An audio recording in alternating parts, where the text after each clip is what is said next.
Now let's get started, shall we?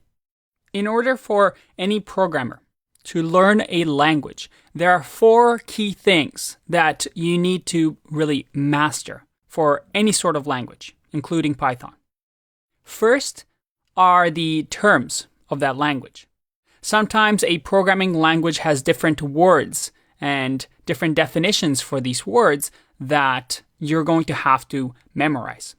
Things like statements, variables, instantiation.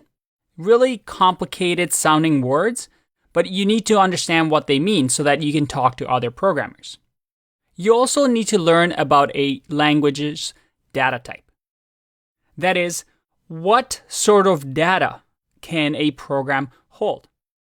You can think of it as values. Just like in real life, we have different ways to represent values, like numbers, letters, and symbols.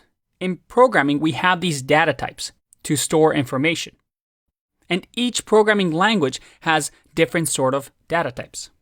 Next, we need to learn about actions.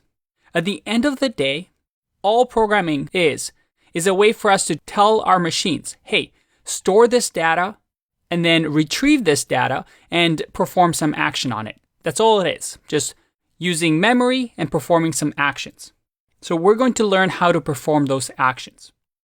And then finally, we have to learn the best practices of each language.